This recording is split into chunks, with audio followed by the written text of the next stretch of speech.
Got some Flame Swordsman with a side of Zark, Battle Wasp and Insect Friends return, and we have some Melodious action as well. Make sure you guys smash the incredible subscribe button so you guys don't miss out on more content. This was a list I saw on Twitter, and I wanted to cover this because this is actually, I think, some of the most unique Yu-Gi-Oh!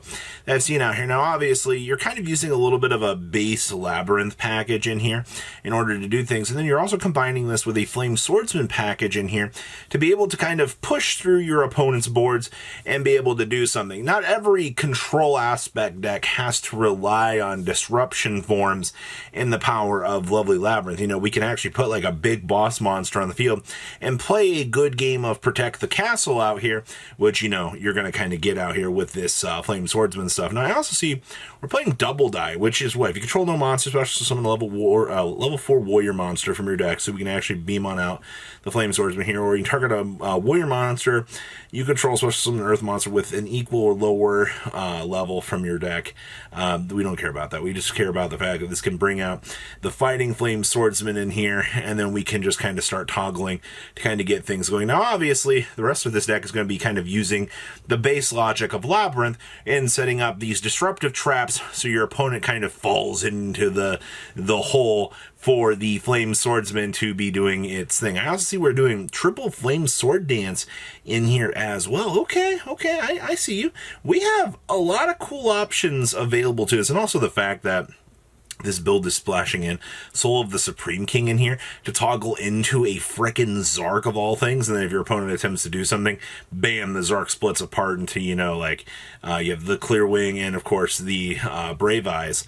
The way it looks are our two big targets. But I did read the post you're talking about that they wanted to play some, or make some changes to this, but I wanted to share this with everybody because this is really freaking cool. This is the kind of stuff that you see at, you know, thriving innovation that really makes you actually want to enjoy this game and try things out. Ooh, we have some Battle Wasp action for you today. Now, let's call this what this is. I mean, you kind of got to remember in terms of the insect stuff, the world of insects for this game has always just kind of been, all right, so how many of these engines can we kind of stick together and have it work out? And we're back here today to answer that question of how many different insect armies can we hold together. Well, I think that the answer is obviously the Battle Wasp stuff is going to be probably, you know, your base strong line.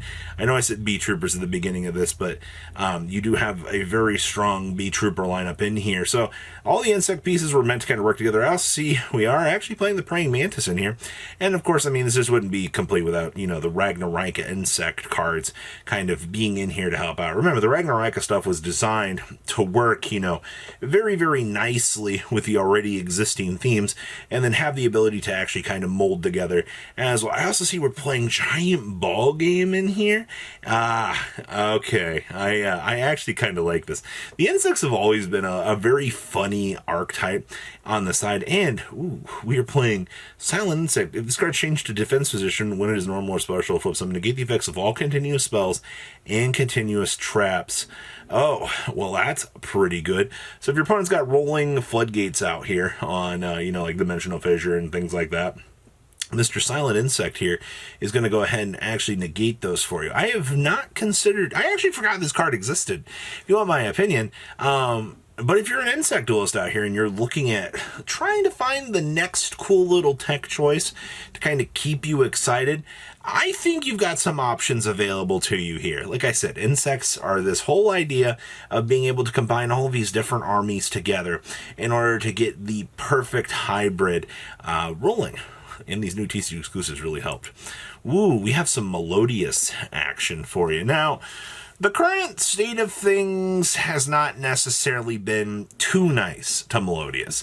The deck kind of struggles with some of the stuff, but I've kind of noticed a lot more people have been gravitating towards playing this to kind of counter Rizal. The logic, at least that I've heard from a couple people, is, you know, if I can go first and I can set up a giant field here, then I can just start bouncing your level 4s that you're attempting to put on the field, and you'll never technically get a body to really stick around. I mean, That's not the worst logic in the world, but unfortunately there's a very big counter in today's meta that exists, and it's called this right here.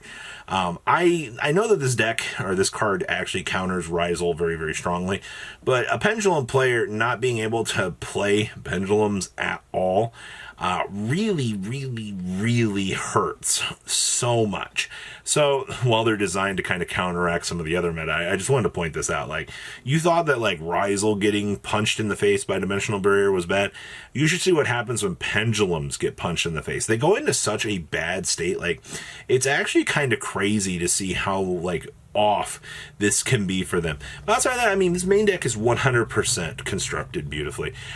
You also do see that they are maximizing the Herald of Orange Lights in here. Trust me when I say this, Herald of Orange Light, when it actually resolves, is such an immediate blowout sometimes for your opponent, in combination with the 3, 6, 9, 12, 15, 18 total hand traps that this build is already playing, trying to bring this all together.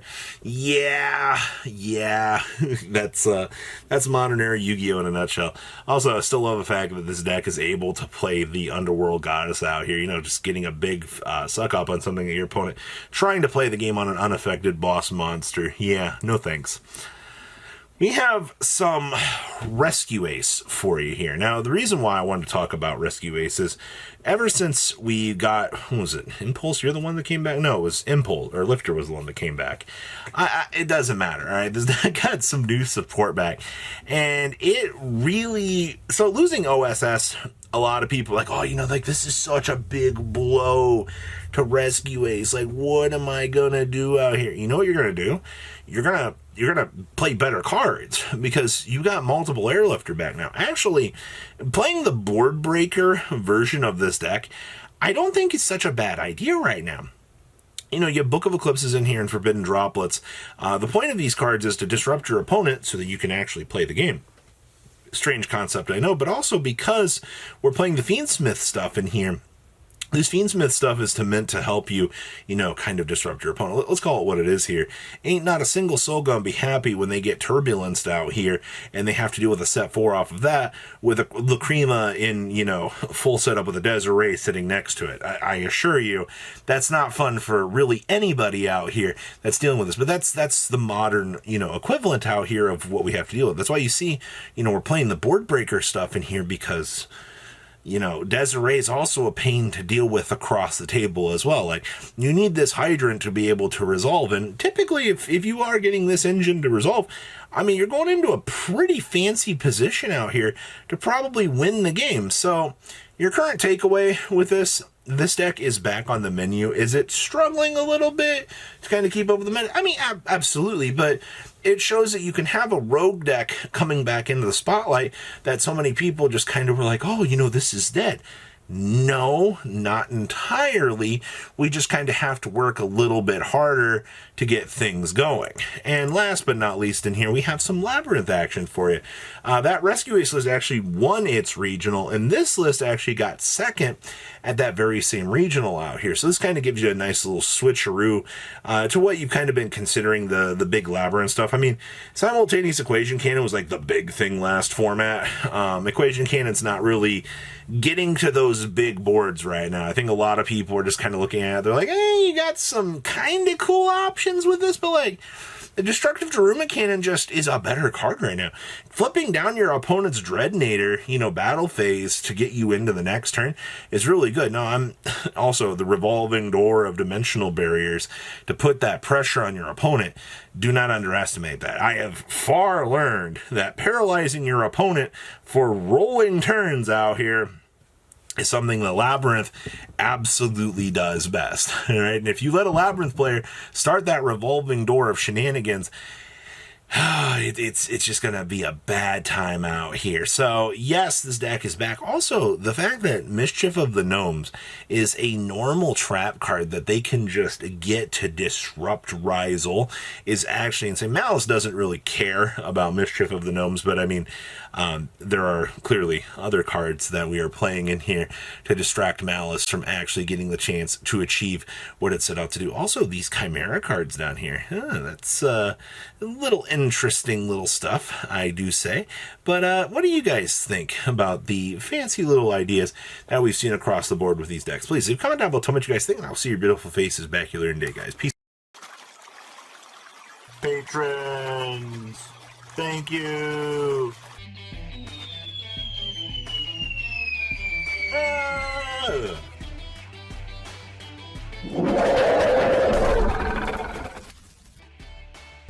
Thank you so much for watching. Check out these other videos.